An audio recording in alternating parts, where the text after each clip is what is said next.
Bapak Ibu sekalian, hari ini saya berdiri di hadapan Bapak Ibu sekalian bukan hanya sebagai anak kedua Gus Dur, tetapi juga sebagai saksi hidup yang melihat dengan mata kepala sendiri bagaimana Gus Dur menjalani hidupnya dengan satu prinsip, yaitu menajamkan nurani dan membela yang lemah.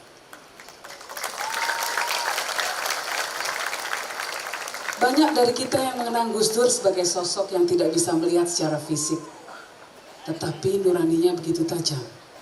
Jauh lebih tajam daripada orang-orang yang memiliki penglihatan sempurna. Dengan nuraninya itulah Gus Dur mampu melihat ketidakadilan, mampu mendengar jeritan hati rakyat kecil di tengah kebisingan kekuasaan.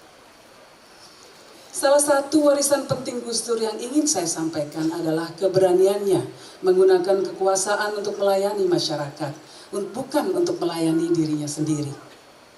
Gus Dur memahami bahwa kekuasaan adalah amanah, bukan alat untuk memanipulasi atau merugikan rakyat. Tasyaruful imam ala ra'iyah manutun bil maslahah.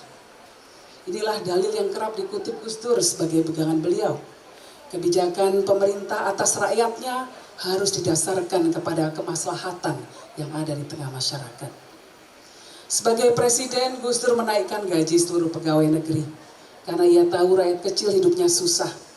Ia tidak pernah menggunakan jabatannya untuk memperkaya diri atau sekedar mempertahankan kekuasaan. Semua yang beliau lakukan adalah untuk kepentingan masyarakat.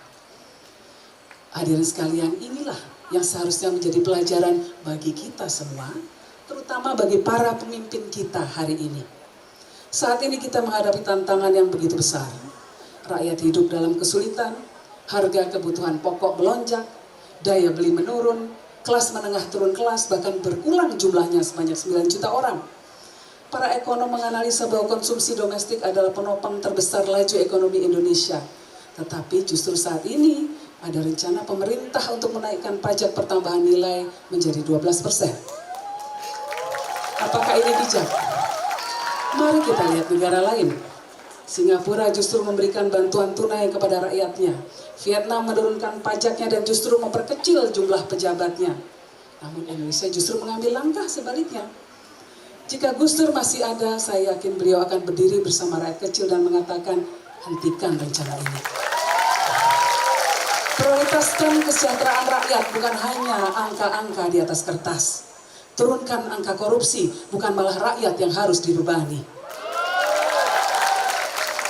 Hadirin yang saya cintai, ada satu lagi pelajaran besar yang diwariskan oleh Gus Dur, yaitu beliau mampu membedakan mana kekuasaan dan mana kemanusiaan.